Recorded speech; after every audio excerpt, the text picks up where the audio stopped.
Welcome to Daily Wisdom, Walking the Path with the Buddha, a podcast shared by David Roylance. This podcast is dedicated to guiding you to completely eliminate the discontent mind and the suffering it causes by attaining enlightenment. Learn and practice the teachings of Gautama Buddha that will guide you to fully attain a peaceful, calm, serene, and content mind with joy. To support this podcast, visit patreon.com/support Buddha or visit buddhadailywisdom.com, where you will discover a full range of courses, retreats, and online learning resources to assist you on the path to enlightenment. Now, here's our teacher to share more.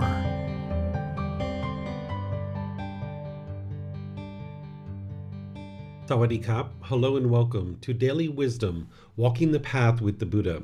Today is our group learning program, and I'm going to be guiding students in a loving kindness meditation. If you're interested in transforming your mind away from anger, hatred, ill will, and all those lesser versions like frustration, irritation, annoyance, even the slightest dislike towards others, loving kindness meditation is perfect for you. If you have negative self-talk in your mind where you're degrading and diminishing yourself, this is a perfect meditation for you. So welcome to our class today, whether you're joining for the first time or you're joining regularly. If you'd like to join for this meditation, I'm going to be easing us into the meditation with some chanting. We're going to do some breathing mindfulness meditation with guidance.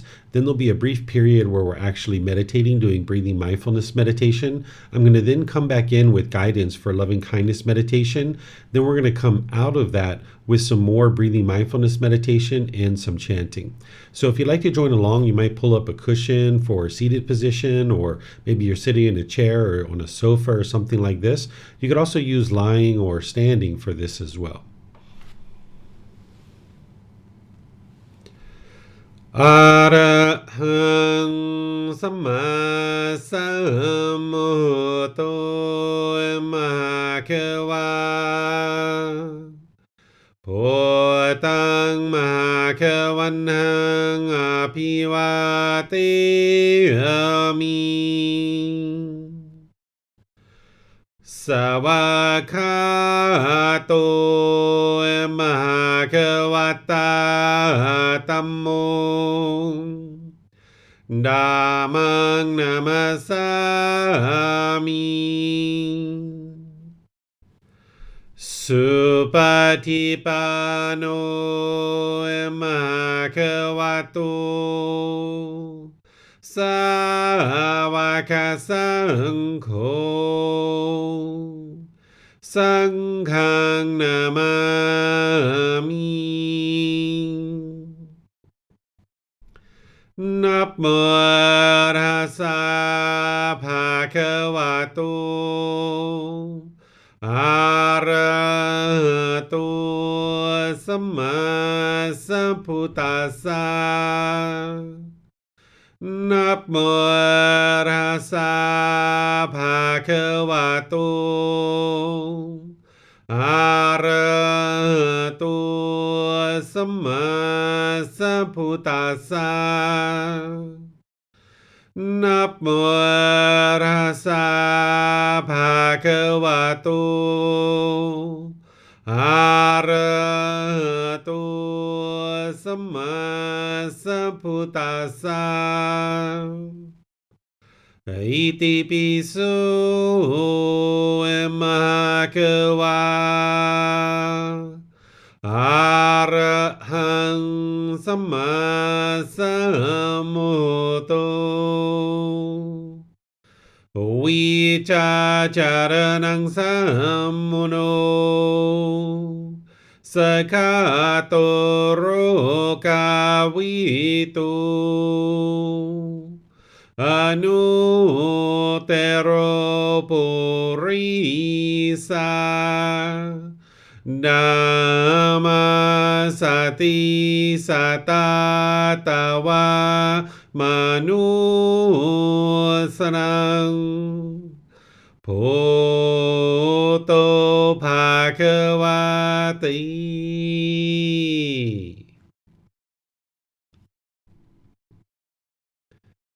Okay, with the lower body and hands and arms comfortable, in the upper body erect.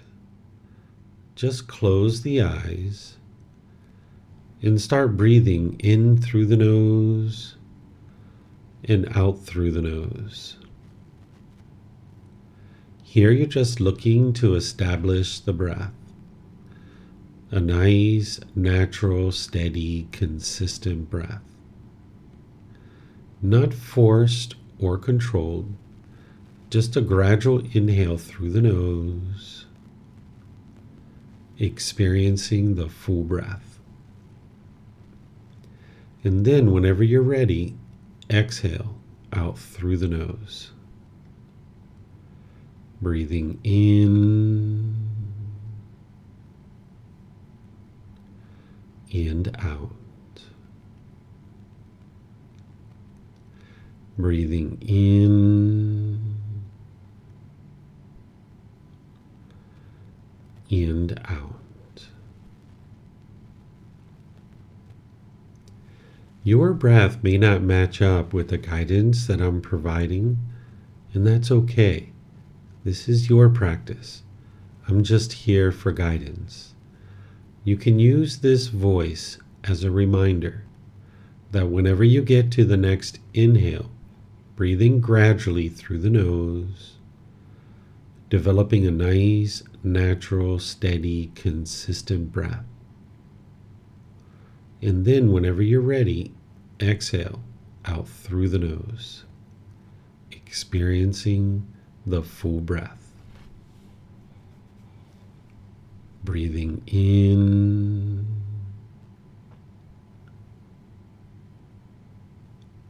and out. Breathing in and out.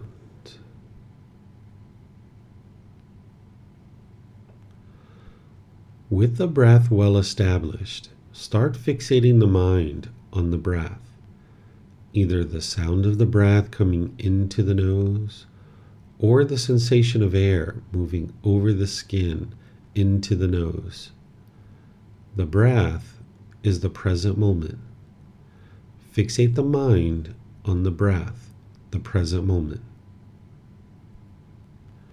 Breathing in and out.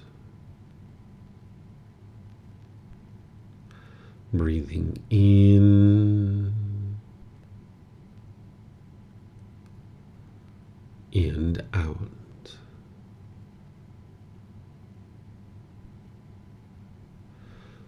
With the breath well established, fixate the mind on the breath.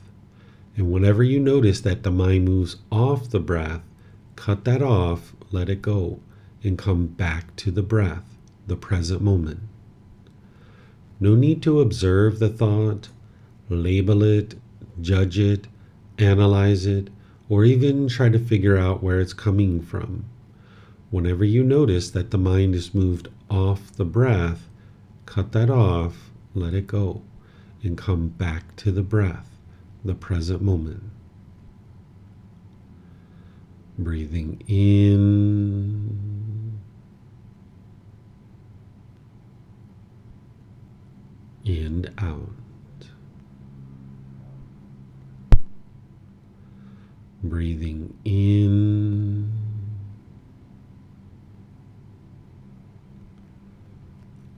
and out.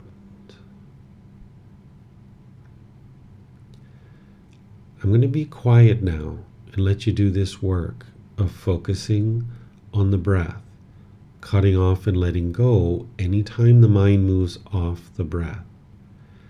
Then I'll be back with more guidance on loving-kindness meditation. You have nowhere to go. There's nothing to do. No one needs you right now. This is your time to focus on the breath.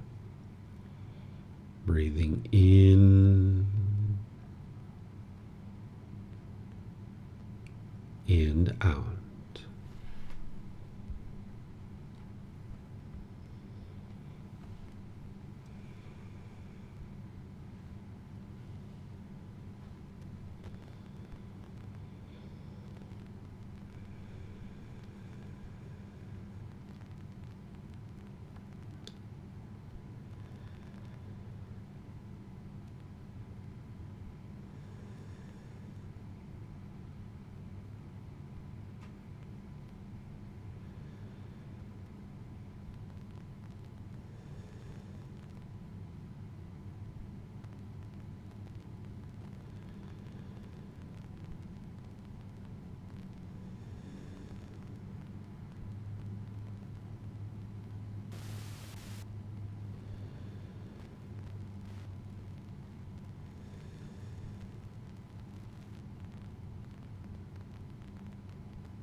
Continuing to breathe in through the nose and out through the nose. Repeat these affirmations in the mind on the out breath.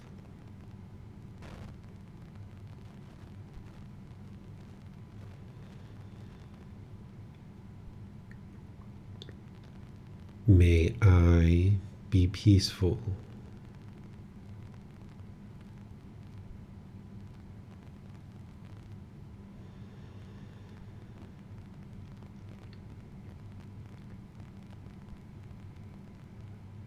May I be safe.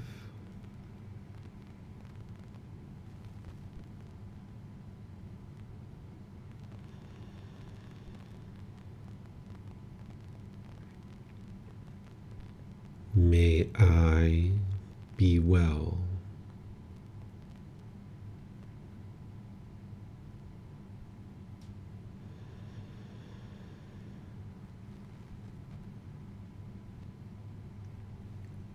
May I be free of all discontentedness in the suffering that it causes.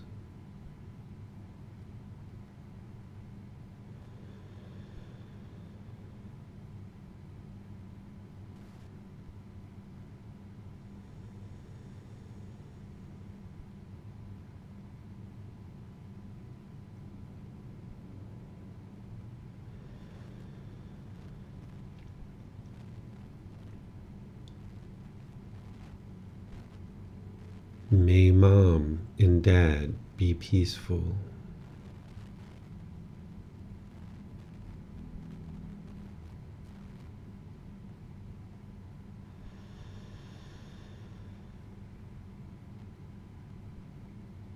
May they be safe.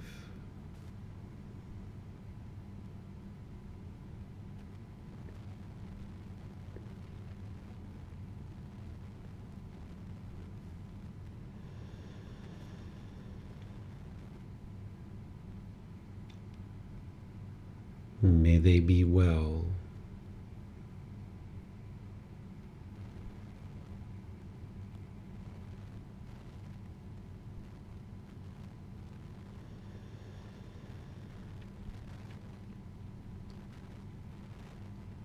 May they be free of all discontentedness in the suffering that it causes.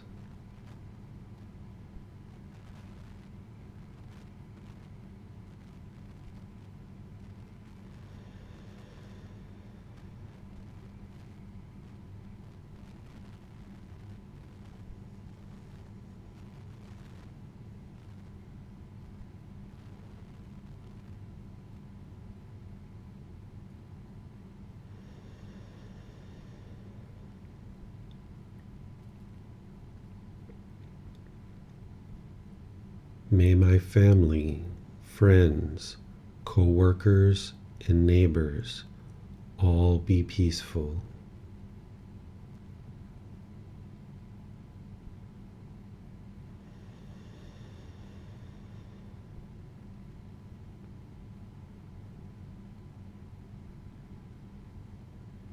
May they be safe.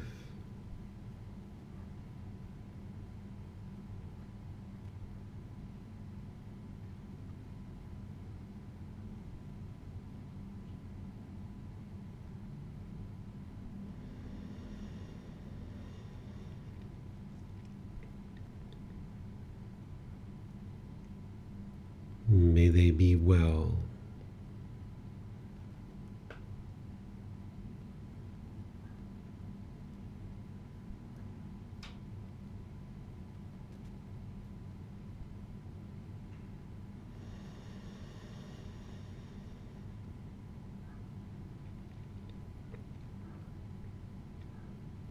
May they be free of all discontentedness in the suffering that it causes.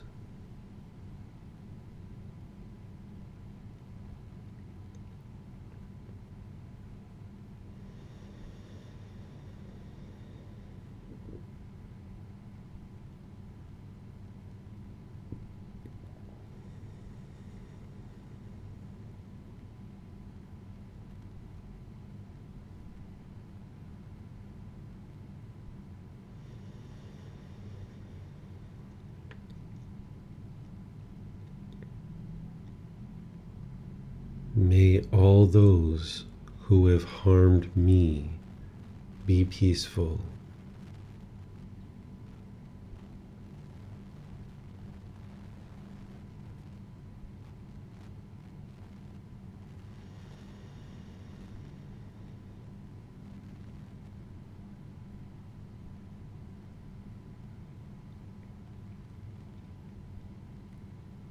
May they be safe.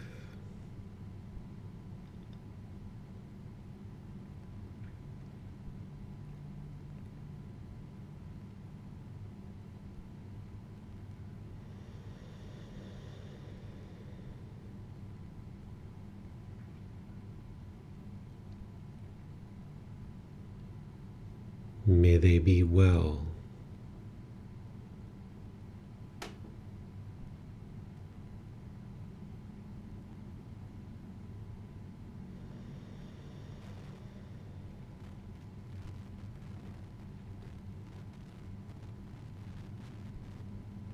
May they be free of all discontentedness in the suffering that it causes.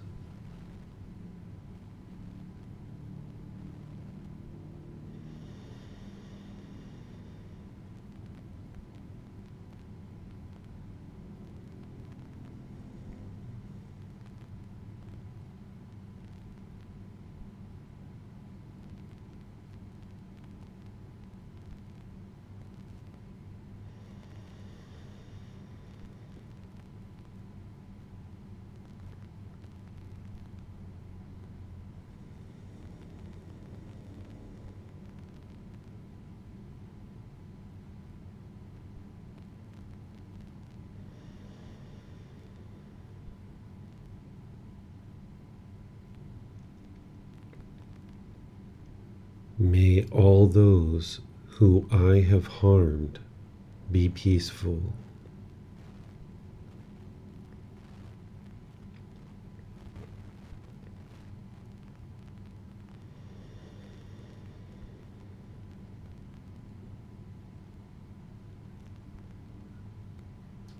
May they be safe.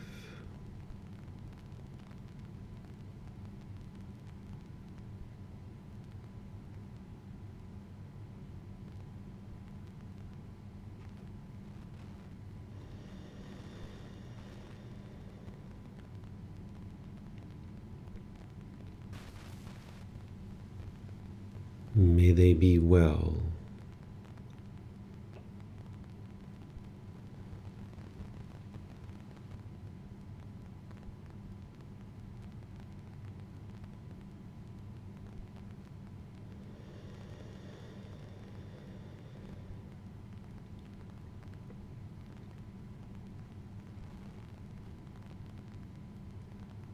May they be free of all discontentedness in the suffering that it causes.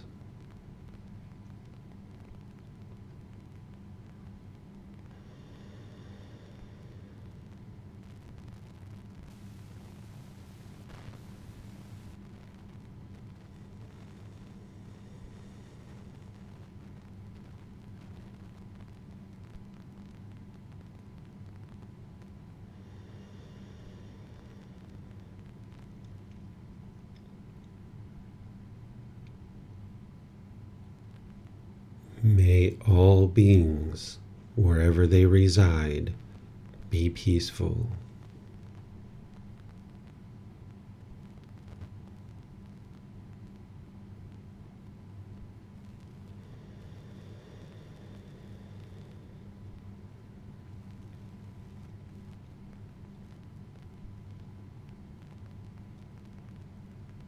May they be safe.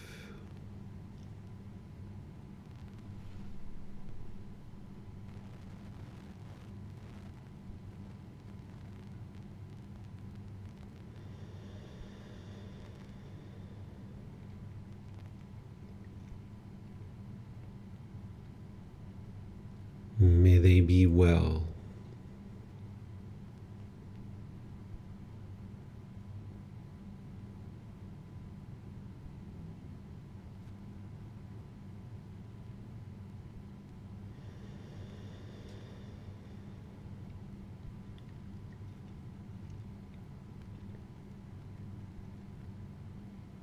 May they be free of all discontentedness and the suffering that it causes.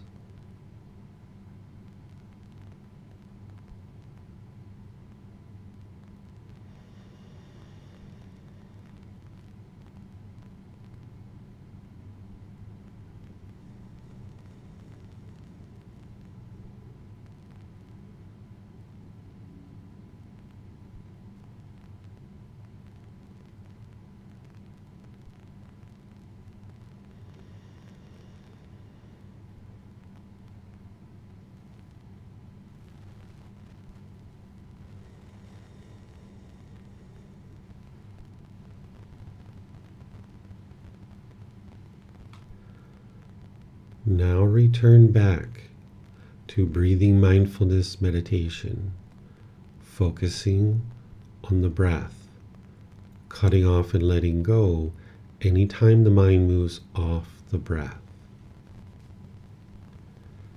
Breathing in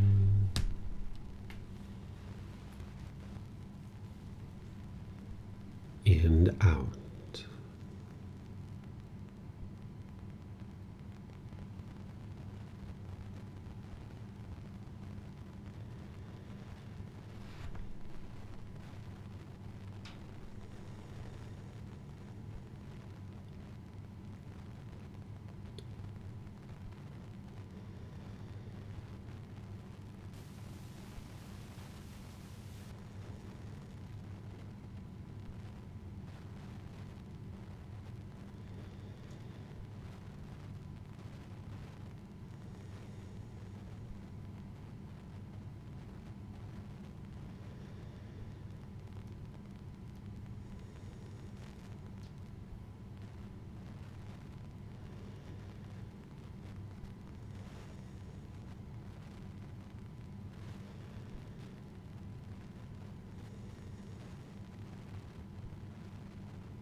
Arahang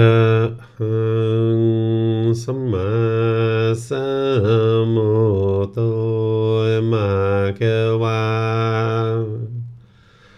Bhutang Bhagavannang Abhivateyami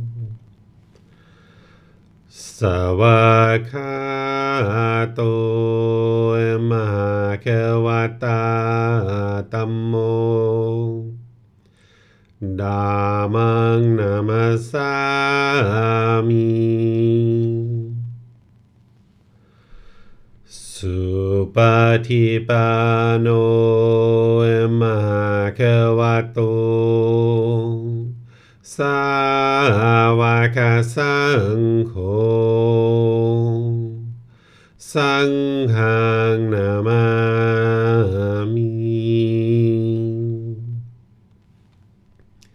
Namo Tassa Bhagavato Arahato Samma Sambuddhassa. Namo Tassa Bhagavato Arahato Samma Sambuddhassa. Namo Tassa Bhagavato Arahato Samma Sambuddhassa. Iti piso Bhagava Arahang Samma Sambuddho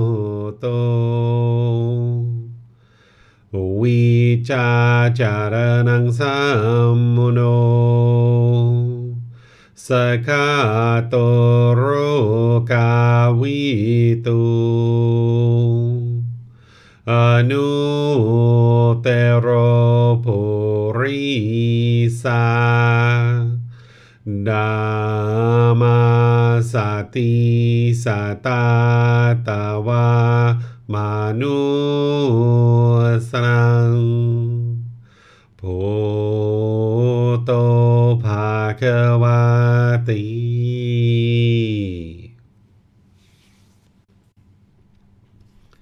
Okay, if you guys would like to slowly make your way out of meditation, what I'm going to do here is just open up to any and all questions that you guys might have related to the path to enlightenment. If you would like to ask questions, you can put that into Facebook, YouTube, or Zoom in the comment section. I'll be able to see that and answer your question. And if you're in Zoom, you can electronically raise your hand and ask any and all questions that you like. So let me know if you guys have any questions. Okay, it looks like Ted has questions. See, go ahead, sir. Evening, David. I said it right this time, not morning. I have a question in regards to there's times when I'm laying in bed and awake, and I try to incorporate a meditation, but I fall into and I'm pretty sure there's no should or shouldn'ts, but when I say, may all beings be peaceful, and then in the next breath, may all beings be safe, as opposed to giving it space in between, like a breath or two in between, which I find we do here. Is there a preference? Is there some guidance that you can give me on that? If you slow down and do the breath in between like I do, it will help you to really put your intention into it, and then like put a period at the end of that, statement, so to speak, and just really let it soak in. And what the Buddha teaches on this is he teaches to envelop the mind with loving kindness. And the way that I envision that is like, really like a syrup or a cloth, really enveloping the mind and really taking your time with that and drawing up that loving kindness so that it really permeates in the mind. So you really need some time with that. So if you can take the time to do that, that'd be great. Which is funny because that's exactly how I felt today. I felt that being very more involved in it, as opposed to just a choppy checklist almost. So yeah, there's a lot to be said there. Thank you. Yeah, you're welcome. Pleased to help you. Okay, it looks like Leo has some questions too. Go ahead, sir. Hello, David. Hello, Ted. I have just a question about what do you think about going for a walk versus staying in the whole day in the room or in the house. I, for example, have no problem in staying in my room for the whole day, doing stuff there, and sometimes I even do that. So I don't see any negative effects here. But then some people ask me, hey, why you're not going for a walk? It's healthy and so on.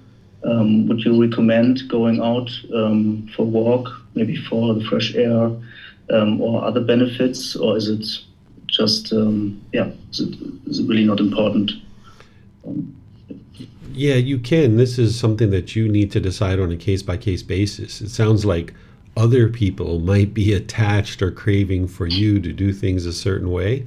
So in that respect, staying in your room every once in a while will help them to eliminate their craving for you to go out and do things. But you need to decide for yourself. You're not going to go out for a walk every single day, and you're not going to stay in your room every single day. So you need to live a balanced lifestyle.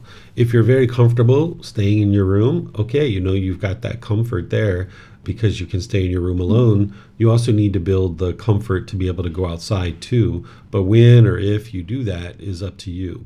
One of the things that you're going to notice as the mind is becoming more and more peaceful, more and more joyful, and you're seeing so much suffering in the world, and I don't use that word very often, but you'll see so much suffering in the world, the mind does have a tendency to kind of retreat on itself and kind of has a tendency to be somewhat isolated. It can swing to that side, not always, but it can swing to that side. So you need to be observant of that. If you're staying in your room for multiple days at a time alone, that's something you would like to address where you can be more balanced. But if you're just staying in your room, here and there all alone, that's fine. You don't have to go out every single day and go for a walk, but just be sure you're not isolating yourself and that you do get out and you're practicing the teachings, because you're going to need to practice among other people. So when you're walking down the street in your neighborhood and you see other people, you can wave and say, hello, ma'am, how are you? Or hello, sir, how are you? Or, hey, nice to see you. How are things going today? This is like part of your practice, practicing being loving and kind, having right intention, right speech, right action. This is really helpful for the mind, that you're not just meditating alone in your room, hour upon hour, day upon day. That's not what you would be interested in. So you do need to get outside, but how much or how little of that you do, that's a decision for you to make, and just be sure that you have some balance there. Perfect. Okay. Thank you. Mm-hmm. Then just for clarification for me, you sometimes said that enlightened beings still have occasional have thoughts sometimes, but they right away cut them off and let them go.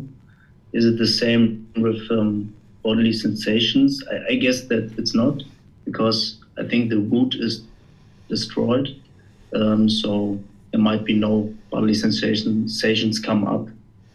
Or is that enlightened beings still have bodily sensations, but they right away cut them off and let them go? So in meditation, an enlightened being will still have occasional thoughts, but they notice them right away, cut them off and let them go. And then there's these long periods of time where the mind's quieted and stilled. But in terms of the bodily sensations associated with discontentedness, that a craving, desire, attachment is being triggered, and now there's that preliminary warning system of the bodily sensation arising during daily life, or it could happen in meditation.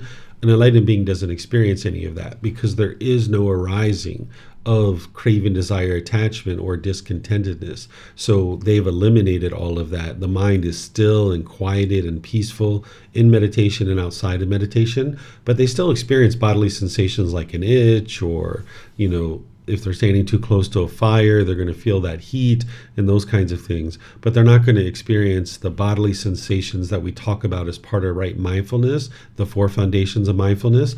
All of that stuff has been destroyed and eliminated. So there are no more arising of bodily sensations. There's no more conditioned feelings. There's no more condition of the mind related to unwholesome qualities. And there's no more mental objects associated with unwholesome qualities either. That's all been purified from the mind. Okay. Yeah, thank you, here. Mm-hmm. And just the last question. What I sometimes realize that Of course, I like to have it comfortable. For example, my bathroom. I have a small bathroom in my room. This one is quite cold because I didn't put on the heater. So if I go there taking a shower and stuff like that, I would prefer to make the heater on. But on the other hand, I think I like to have it comfortable. So maybe I should don't put the heater on. It's just a bit cold. It's nothing harmful. What do you think about these kind of things? Also, when for example, also in the morning or when it's also fresh in my room, I like to be in the bed, stay longer in the bed because it's more warm. But I think it's also a great thing for comfortableness. But I also remember that when I was in Thailand, I once was in your house and it was raining before and it was a bit wet. And I asked you somehow, is it maybe good to train my mind with clothes on my body, wet clothes? And I think you said something like, well, why you should do this? If you like it warm, if you like it without wet clothes, change your clothes. Mm-hmm. But now my question, I like to have it comfortable, but is it good sometimes to put my mind in the situation, as example with the wet clothes, because it's not harmful if I don't get sick. So it's just uncomfortable. I don't like it. But what do you think about that? Yeah, if you're These kinds of things. Yeah, if you're noticing that the mind doesn't like it and it's uncomfortable, definitely expose the mind to it, because that's a craving, desire, attachment. And you would like to introduce this impermanence into the mind where, you can turn the heater on in the bathroom, for example, 1 or 2 days, and then you can turn it off and not use it for 1 or 2 or 3 days, and then turn it on for 1 or 2 days and use it for 1 or 2 days. You'd like to do this kind of in and out like this so that the mind can get used to this impermanent nature of the world. And sometimes you may or may not know whether your mind is attached to something. If you see discontentedness, you know for a fact that your mind is attached and having craving.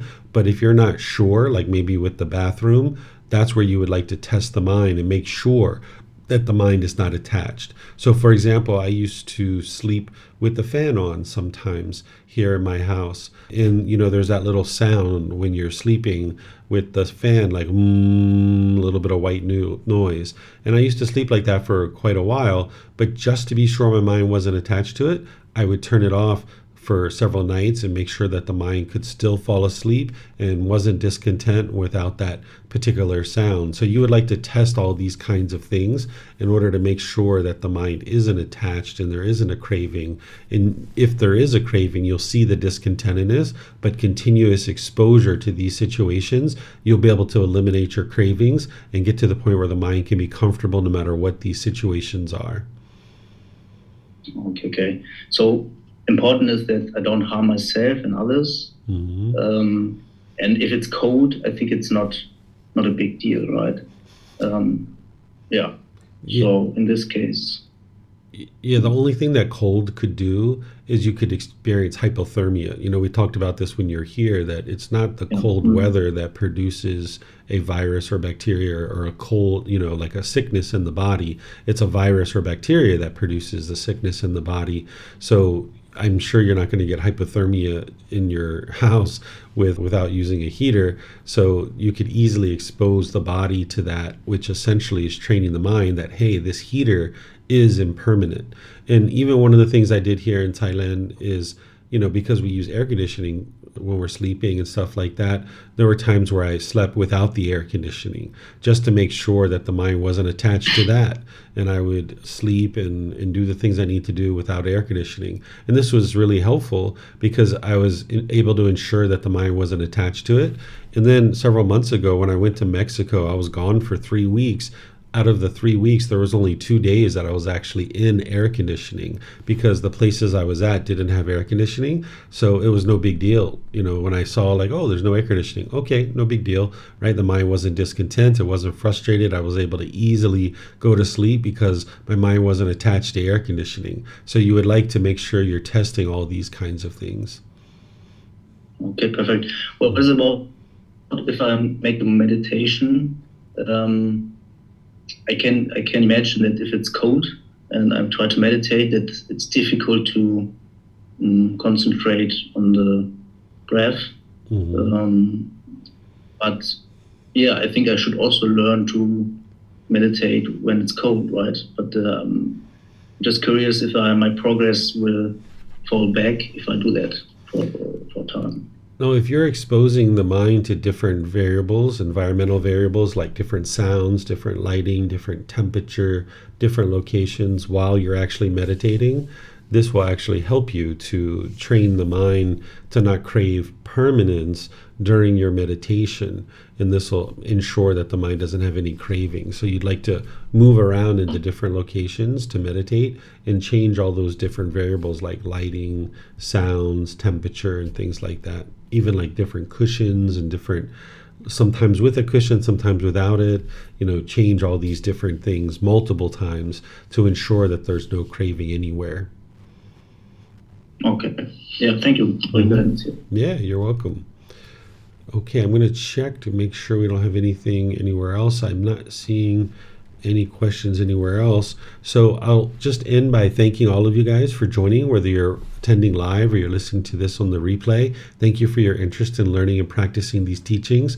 If you'd like to learn some more, this Sunday in the group learning program, I'm going to be in chapter 12, which is titled Craving is the Problem. What is the Solution? This is a chapter that goes together with chapter 13, where I'm going to introduce you to a new technique of how to almost surgically go in and eliminate your cravings, desires, attachments. I'm going to be teaching that in chapter 13. So chapter 12 is kind of helping you to refresh your memory about what's causing all the problems within the unenlightened mind. And then, of course, we have our Polycanon and English study group that meets on Saturdays, so you're always welcome to attend that. So whatever you do today, have a very wonderful and lovely rest of your day. Perhaps we'll see you guys in a future class. Be well and take care. Sawadee Kap. Thank you for listening to this podcast. To provide support for this podcast, visit patreon.com/support Buddha. To access more teachings, visit buddhadailywisdom.com. There, you will discover a full range of courses, retreats, and online resources to assist you on the path to enlightenment. Remember to establish a daily, consistent meditation practice, along with learning and practicing these teachings. A well-developed meditation practice is the foundation in which to train the mind to attain enlightenment.